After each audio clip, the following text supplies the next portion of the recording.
राधे राधे। जय श्री कृष्णा। श्री राधा रानी की कृपा से हम सभी भक्तजन रसिक महापुरुषों के पावन चरित्र को श्रवण कर रहे थे। जैसे कि हम श्री पीताम्बर देव जी महाराज के पावन चरित्र को श्रवण कर रहे थे। आज उनके इस पावन चरित्र का भाग तीसरा है।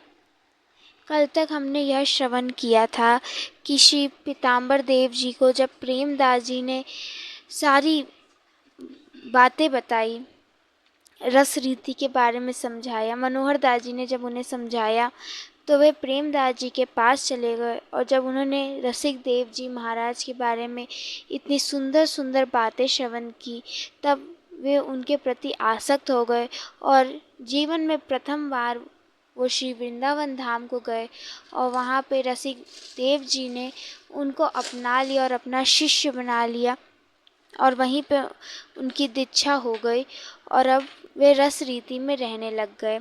अब श्री प्रिया जी की कृपा से हमने कल यहीं तक श्रवण किया था कि उनका दीक्षा हुआ और वे वृंदावन का वास कर रहे थे। परंतु कुछ ही दिनों में यह जो बात थी, यह बात पीताम्बर देव जी के पिता श्री चौबेलाल जी को पता चल गई। उन्हें पता चल गया कि जो उनका पुत्र है वो कहीं भाग गया और जब उन्हें पता चला कि वो वैष्णव बन चुका है, यानी कि उनके पुत्र ने दीक्षा ले लिया और वो कहीं चला गया, इसे सुनते हुए आग बबूला हो गए और अपने पुत्र के खोज में चल पड़े, क्योंकि उन्हें वैष्णव बिल्कुल प्रिय नहीं थे, उन्हें घृणा होती थी वैष्णव से। तो अपने पुत्र की खोज में वे आगे चले गए। श्री चौबेलाल जी वहीं गए जहाँ पर श्री पीताम्बर देव जी गए थे। वे कायस्थ कुल के भक्त श्री प्रेमदास जी के पास गए। जब वे वहाँ गए श्री चौबेलाल जी, तो वे वहाँ पर श्री रसिक देव जी पर हाथ उठाने लग गए, मारने पीटने और उन्हें डराने लग गए। तब श्री प्रेमदास जी ने एकदम सहजता से बता दिया कि आपके जो पुत्र हुए हैं अब वे श्री वृंदावन धाम चले गए हैं और वहाँ का वास कर रहे हैं और अब उन्होंने रस रीति पा लिए। श्री रसिक देव जी उन्होंने दीक्षा ले ली, उनके वे शिष्य हो चुके हैं। जैसे ही श्री चौबेलाल जी ने यह वार्ता सुनी कि जो उनके पुत्र हैं वो वृंदावन को चले गए और वहाँ पे दीक्षा भी ले ली, तो यह सुनते वे वृंदावन दौड़े दौड़े चले आए। अब चौबेलाल जी पर भी वृंदावन की कितनी कृपा थी। पुत्र के बहाने वो श्री वृंदावन धाम को चले गए। वहाँ वृंदावन गए, वे पुत्र को ढूंढने लग गए तो क्या पाया, श्री रसिक देव जी महाराज बैठे थे।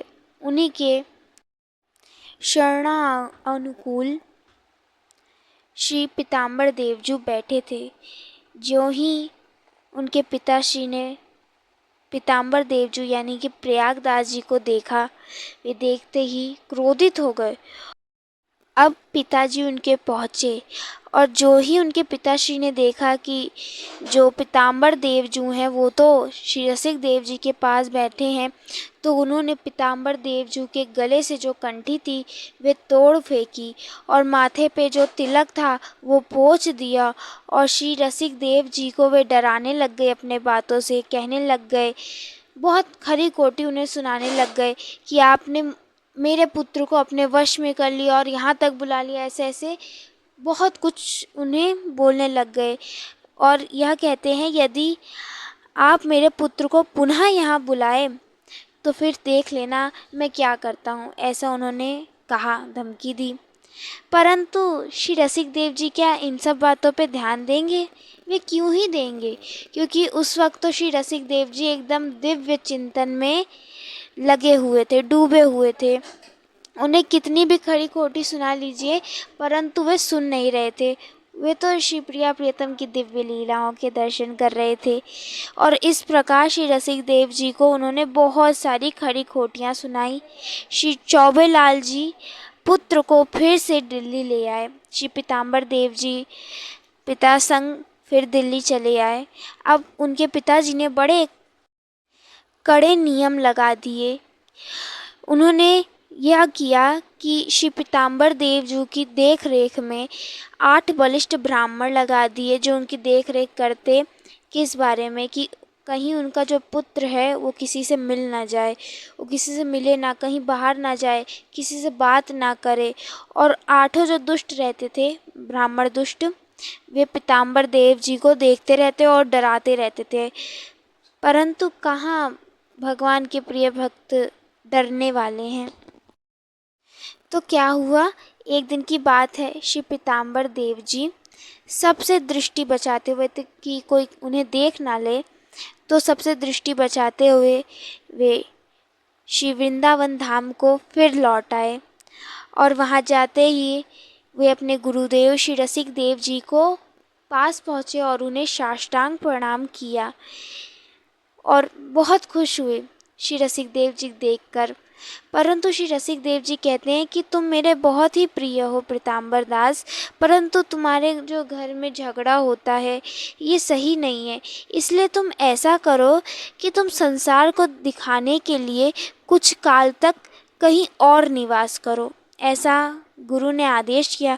अब जो गुरु की वाणी वो बहुत बड़ी होती है, तो पीताम्बर देव जी ने गुरुवाणी का मान रखा और वे अपने गुरुदेव के आदेश पर चलकर उनके गुरुदेव के चरणों पर विश्वास रखकर वे यमुना पुलिन पर आ गए। और वहाँ पर उन्होंने क्या किया, उन्होंने जो ब्राह्मण की जो पहचान होती है यज्ञोपवीत, उसे उन्होंने तोड़कर फेंक दिया और जो गुदड़ी होती है उसे धारण कर लिया एवं जो करुआ होता है उसे हाथ में विराजमान कर लिया।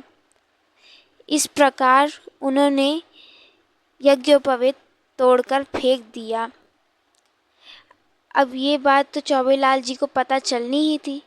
दिल्ली में श्री चौबेलाल जी को यह बात मालूम पड़ी कि जो उनके पुत्र थे वह पुनः यहाँ से भागकर श्री वृंदावन धाम चले गए।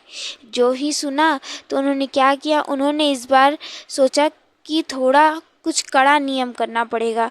तो उन्होंने 200 ब्राह्मण अपने साथ ले लिए और मथुरा नरेश श्री जय सिंह के दरबार में वे चले आए। वे राजा के दरबार में पहुँचे और कहने लग गए कि हे महाराज, आप तो श्री रघुनाथ जी के वंश के राजा हैं, इसलिए हम सभी ब्राह्मण आपके सामने सहायता मांगने आए हैं। तब बोले जय सिंह, कैसी सहायता? तब वे कहने लग गए, वो अपना सारा वृत्तांत कहने लगते हैं कि आपको पता ही होगा श्री वृंदावन में एक रसिक देव नामक एक वैरागी संत रहते हैं। वो बड़े छलिया संत हैं, परंतु अपना वेश उन्होंने एकदम त्यागी जैसा बना रखा है। उन्होंने मेरे पुत्र को छल से साधु बना लिया और समस्त जो शास्त्रीय कार्य होते हैं वो उससे छुड़वा दिए। जैसे उन्होंने मेरे पुत्र का जनेऊ तोड़वा दिया और मेरे पुत्र को जगह जगह का झूठा खिलवाते हैं। पता नहीं कितनी सारी जातियाँ, उन सभी जातियों का वो मेरे पुत्र को झूठा खिलवाते हैं। और इसके बाद वो क्या उपदेश करते हैं आपको पता है? वे यह उपदेश करते हैं कि जो इस झूठे को पाएगा वो श्री हरि को पाता है। और वह यह उपदेश करते हैं कि ये जो गायत्री है, संध्या वंदन है, इसका त्याग करो, तभी श्री हरि के मार्ग पे चल सकोगे। और सभी जातियों के साथ मिलकर ये भोजन करते हैं, ऐसा वे शिक्षा देते हैं। ये तो उल्टी शिक्षा हुई। हे महाराज, उस छलिए संत से आप मेरे पुत्र को किसी भी प्रकार छुटवाइए, मेरी मदद कीजिए। वो पता नहीं क्या क्या उपदेश करते हैं। मेरा पुत्र तो अब गले में गुदड़ी पहनने लग गया, हाथों में करुआ लेने लग गया है, अंग में पता नहीं किस प्रकार की मिट्टी लगाने लग गया है। हमारी रज को कह रहे हैं कि किस प्रकार मिट्टी लगाने लग गया है और उसने जनेऊ तोड़ के फेंक दी। ऐसा उन्होंने अमंगल वेश उसको धारण करवा दिया है। मेरे पुत्र को उन्होंने अपनी मीठी मीठी बातों में बहका लिया है। इस प्रकार उन्होंने श्री रसिक देव जी महाराज की बहुत ही निंदा की, रसिक महापुरुष की बहुत निंदा की। जब महाराजा जय सिंह ने ब्राह्मणों के मुख से यह सुना, उनके पिताश्री के मुख से ऐसा सुना, तब उनको बड़ी ग्लानि हुई। उन्होंने अपने भाई दीप सिंह से यह कह दिया कि हे दीप, जाओ 200 बैलदार सिपाहियों के संग जाओ और वहाँ से श्री रसिक देव जी का जो कुंज है उसे गिरा दो और सब नष्ट कर डालो। ऐसी आज्ञा उन्होंने दीप सिंह को दे दी। तब क्या ही था, दीप सिंह 200 बैलदार सिपाहियों को लेकर श्री वृंदावन धाम को चल दिए। जब यहाँ श्री वृंदावन धाम में यह सारी सूचना श्री पीताम्बर देव तक पहुंची तो उन्हें फिक्र होने लग गई। उन्हें लगा अब क्या होगा, तो उन्होंने उसी समय क्या उपाय सोचा। उन्होंने सोचा कि ये समस्त ब्राह्मण जन आए रहे हैं तो इससे अच्छा है कि मैं ही पहले चला जाता हूँ। तो वे 200 बैलदार सिपाही जहाँ आ रहे थे वहीं पर वे मार्ग में खड़े हो गए। केवारी नाम एक स्थान था, वहीं मार्ग पर श्री पीताम्बर देव जी खड़े हो गए और जो 200 बैलदार सिपाही थे वे वहीं रुक गए। जब श्री चौबेलाल जी ने अपने पुत्र को देखा तो वे कहे, यही मेरा पुत्र है, यही मेरा पुत्र है। और वे हाथ पकड़कर दीप सिंह के पास ले आए।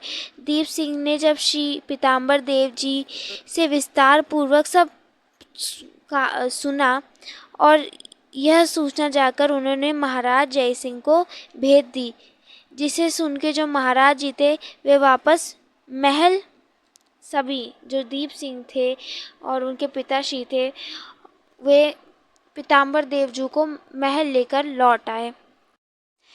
तब वहाँ पर श्री पीताम्बर देव जी और श्री चौबेलाल जी महल पहुँचे।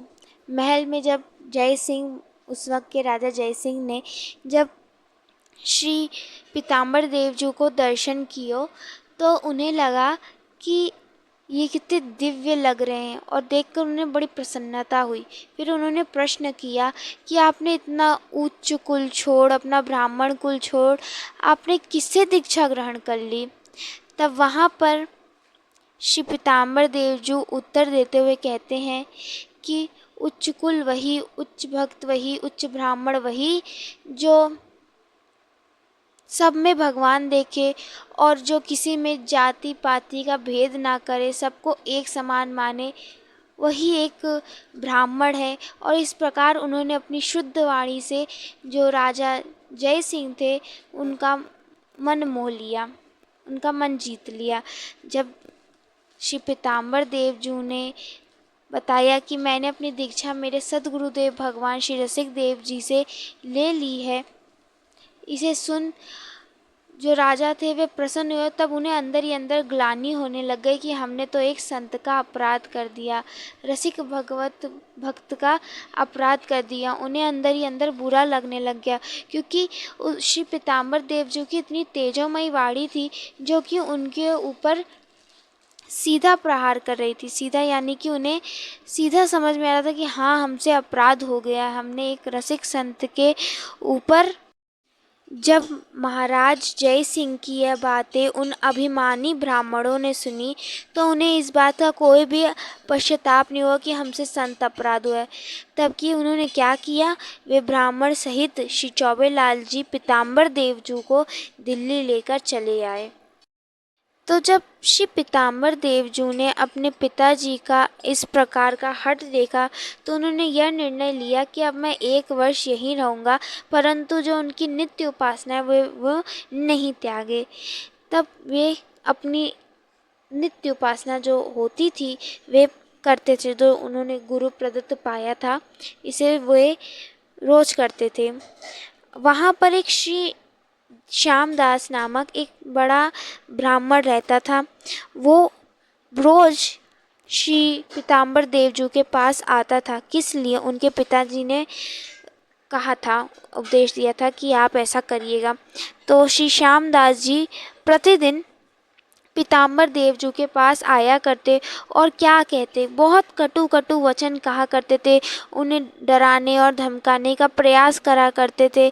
और कई बार तो उन्हें उच्च कुल का ज्ञान उपदेश करते, तो कभी कवित्व कहकर उन्हें धर्म का ज्ञान देते कि हमारा धर्म ये कहता है, हमारा ये कहता है। इस प्रकार बहुत उन्हें उलझाने का प्रयास करते कि ये अपनी रस रीति से निकल जाएं। कभी ब्राह्मण कुल की बड़ाई करते तो कभी कुल की बड़ाई करते, कभी धन की, कभी स्त्री की, सबकी सब ज्ञान उन्हें दिया करते थे। परंतु श्री पीताम्बर देव जी का तो अपने गुरुदेव के प्रति इतना कड़ा नियम था, अपना कड़ा उनके प्रति भाव था कि बस जो गुरुदेव ने कहा है मैं वही करूँगा। श्री रसिक देव जी उन्हें बहुत प्यारे थे, बहुत प्यारे। तो वे अपने गुरुदेव जी के ही वचनों पे चलते, चाहे उनके कान में कोई कुछ भी बोले, उनके वह कानों तक नहीं पहुंचता था। बस जो गुरुदेव ने कहा है वही करना है। इस प्रकार उनके ऊपर उनके पिताजी द्वारा, सबके द्वारा, जो ब्राह्मण जन थे उनके द्वारा बड़ी गलत क्रियाएं की जा रही थी, परंतु वे सब सह रहे थे। श्री जी की कृपा से अभी हम यही विराम देते हैं। लाडली जी की कृपा से कल के प्रसंग में हम यह देखेंगे कि कैसे श्री पीताम्बर देव जी ने अपने पिता ही जी को त्याग दिया। बड़ा सुंदर प्रसंग है, कल हम सभी श्रवण करेंगे। तो श्री जी की कृपा से हम सभी भक्तजन ऐसे ही रसिक संतों के, महापुरुषों के पावन चरित्र को श्रवण करते रहें। तब तक के लिए आप सभी भक्तों को राधे राधे, जय श्री कृष्ण।